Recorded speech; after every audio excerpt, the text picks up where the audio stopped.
Bienvenue dans cet audio d'exercice que j'ai appelé un peu d'autothérapie. Évidemment, ça ne remplace pas du tout une thérapie, c'est un exercice d'une dizaine de minutes sur YouTube et je m'inspire des exercices de la TCC qui est la thérapie comportementale et cognitive. Je précise que je ne suis pas formée, en tout cas pas encore à la TCC, donc voilà, je fais en fonction de ce que j'ai pu lire, de mes lectures, de mes inspirations. Prends ce qui t'inspire et ne prends pas cet exercice au pied de la lettre, on va dire, et vraiment prends-le comme quelque chose de soutenant, d'agréable, pour prendre un temps pour toi tout simplement. Alors je t'invite à prendre un carnet ou une feuille, peu importe, et de quoi écrire pour cet exercice que j'ai nommé gérer l'autocritique avec bienveillance, ou en tout cas comment pratiquer de la compassion envers soi-même. Euh, déjà, l'autocritique, c'est quoi? C'est un petit peu cette voix intérieure, on va dire, qui critique nos actions, nos choix, euh, qui est un peu négative hein, finalement, et qui peut être parfois très forte et peut nous empêcher carrément même d'avancer ou de passer à l'action ou de croire à quelque chose de plus positif sur soi-même. Et aujourd'hui, en fait, l'idée, c'était un petit peu de répondre en fait à cette petite voix, peut-être avec un peu plus de douceur, un peu plus d'autocompassion, peut-être de transformer cet auto-jugement en autocompassion et voir comment on peut remplacer des critères, en tout cas des mots qui peuvent être sévères, par des mots qui peuvent être un peu plus doux, un peu plus aimants. En tout cas, c'est l'idée. Euh, alors déjà, prendre conscience un peu de l'autocritique, premier exercice que je peux proposer ici, c'est réfléchir en fait à une phrase peut-être de critique qu'on se répète souvent. Est-ce qu'il y a une phrase qui te vient où tu te critiques quelque chose qui peut être comme par exemple je suis pas assez bien, je vais forcément échouer, je vais pas y arriver, ce genre de choses. On va prendre juste là 2 minutes pour tenter de formuler en fait les phrases qui toquent presque les premières à notre esprit et de les poser par écrit en fait pour qu'elles soient un peu plus lisibles et intelligibles. Donc voilà pour cette première mise en condition pour 2 minutes et je vais le faire en même temps que toi et quand les 2 minutes se seront écoulées je te le dirai. C'est parti.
Ok, les 2 minutes se sont écoulées, donc l'idée c'était de vraiment réfléchir à une phrase où on s'autocritique, ou quelque chose qui vient un peu se répéter. Alors c'est pas grave si c'est la phrase ou si c'est le truc qu'on a envie de résoudre là maintenant.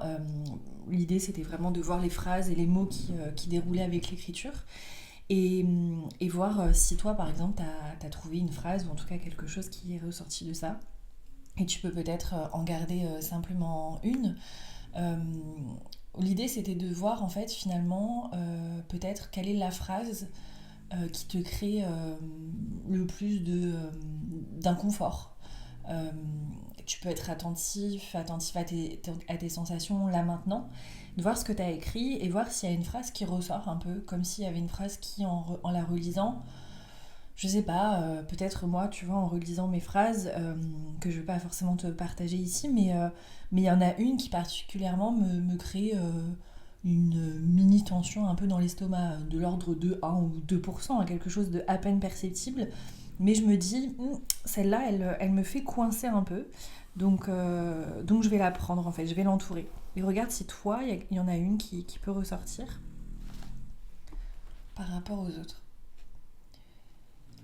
Et là maintenant, le deuxième point, on va dire, de l'exercice, c'est finalement un petit peu changer, ou tenter de changer son discours intérieur, hein. En se disant, voilà, s'il y avait un ou une amie qui nous disait cette phrase à propos de lui, de elle, bah, qu'est-ce qu'on dirait en fait? Qu'est-ce qu'on penserait? Qu'est-ce qu'on lui dirait de ça? Euh, Certainement qu'on penserait quelque chose de plus réconfortant, évidemment, à moins qu'on n'aime pas cette personne, mais c'est pas l'idée de l'ami. Euh, on lui dirait peut-être, bah, tu fais de ton mieux, t'es déjà digne de ce que tu fais, etc. Et en fait, là, l'idée de cet exercice-là, c'est de bah, comment on peut reformuler la phrase que l'on s'est répétée, que l'on a ressortie, avec un ton bah, plus amical, finalement, plus doux, plus compatissant. Qu'est-ce qu'on pourrait dire comme si on le disait à une amie, finalement. Tente ici, là, pour 2 minutes, de réécrire en fait cette phrase et de voir ce que tu pourrais répondre comme si tu parlais à une ou un ami.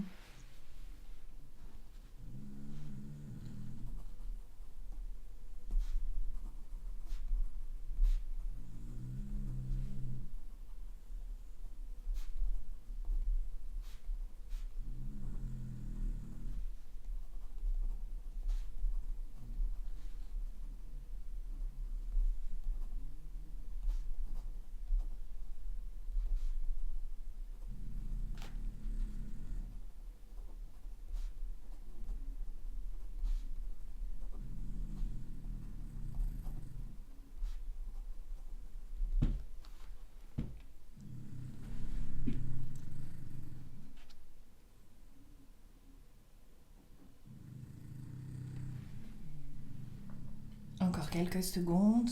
N'hésite pas à grossir et étaler ta réponse de ce que tu pourrais répondre de cette première affirmation un peu négative.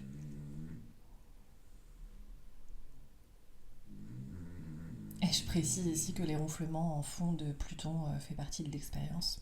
J'espère que tu apprécies.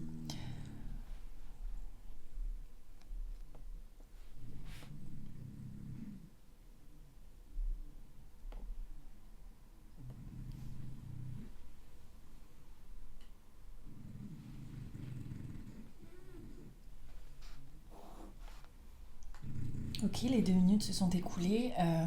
À cette réponse que tu as pu écrire, je t'invite ici déjà à la relire. Et si c'est ok pour toi, si c'est même possible pour toi, de la répéter hein, soit mentalement ou même vraiment à voix haute, euh, pour les laisser un petit peu bah, ouais, s'imprégner un peu comme si c'était quelque chose qui paraît aussi plus normal, plus naturel, et de répéter cette phrase comme quelque chose qui pourrait et devrait peut-être plus se répéter pour toi.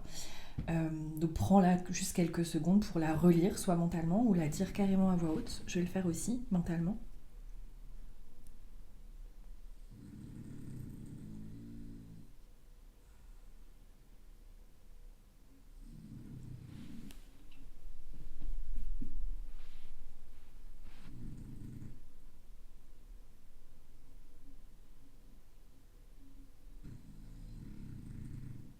Ok, cette phrase, tu peux même envisager, imaginer la réécrire, que ce soit dans un bout de papier, une note, un post-it, comme pour ancrer en fait finalement ce nouveau discours interne, comme pour changer peut-être ouais, ce discours interne et cette autocritique. Tu peux faire ce processus autant de fois que t'as envie, avec autant de phrases un peu autocritiques que tu peux te dire. Ce qui m'arrive de faire parfois quand j'y pense, ce qui n'est pas forcément évident, mais c'est une invitation si ça te parle. Euh, j'ai une note en fait sur mon téléphone et parfois je vais m'entendre dire, soit parce que je le dis réellement ou soit parce que je le pense plusieurs fois par jour, une phrase un peu d'autocritique sur moi-même. Je vais pas y arriver, je suis pas légitime, etc. Ce genre de phrases. Et quand ça arrive et quand j'arrive en fait à les choper un petit peu en plein vol et que j'en prends conscience, je vais le noter et ensuite je fais un peu cet exercice. Euh, Soit directement dans ma tête, soit je le pose par écrit. Évidemment, ça a plus de force de prendre le temps par écrit comme on le fait là. Et du coup, de faire cet exercice, de me dire, ok, je note cette phrase d'autocritique, je prends le temps de la dire autrement, comme si en fait une amie me le disait, et qu'est-ce que je lui répondrais en fait à cette phrase. J'étale ma réponse, et cette réponse, je la relis plusieurs fois, et je me l'approprie finalement, je la prends pour moi, et je change cette première phrase d'autocritique. Et parfois, finalement, ça me fait une note avec une version finalement à gauche où j'ai cette phrase d'autocritique avec une flèche ou un tiret, peu importe, avec cette phrase à droite de cette réponse et cette reformulation. Et de relire en fait finalement quelque part cet avant-après me fait prendre conscience que cette autocompassion c'est une pratique et que je peux la cultiver pour qu'elle devienne un peu plus naturelle, en tout cas pour la transformer et de voir qu'il y a une autre, euh, une autre formulation possible. Évidemment, il n'y a rien de magique dans tout ça, mais c'est un petit exercice agréable, plutôt facile à faire, euh, pour s'apporter de la tendresse, pour s'apporter un peu de douceur, pour se traiter peut-être avec un peu plus de respect. Et je pense que ça peut avoir sa force à mesure qu'on le fait, qu'on le pratique. Euh, donc voilà, c'est vraiment un petit exercice. On peut finir déjà comme ça. Tu peux imaginer des gestes rituels associés, c'est-à-dire tu peux prendre ton carnet, cette phrase par exemple, et si tu le sens, si c'est quelque chose qui te parle, la serrer contre toi, la presser contre ta poitrine, ton cœur, respirer avec cette phrase que tu te répètes par exemple mentalement. Tout ça, c'est des gestes pour renforcer finalement la croyance et cette croyance que tu veux t'apporter pour toi-même, cette croyance positive. Euh, donc voilà, à chaque fois que tu as une critique intérieure qui se fait entendre, n'hésite pas à la remplacer par un message plus doux. Et, euh, et voilà, cette voix intérieure, ça peut être vraiment ton allié. Elle peut vraiment devenir une source de soutien, de bienveillance. Et on sait bien que c'est pas facile, mais c'est possible. Voilà, j'espère que cet exercice d'autocritique, ou plutôt de compassion envers soi, t'as fait du bien et je t'invite peut-être à en refaire un, deux, trois, tant de fois que t'as envie à la fin de cette écoute et de cet audio. Et, et que cet audio, j'espère, t'a donné l'élan et l'impulsion de pouvoir le faire. Et je te dis à bientôt et prends grand soin de toi.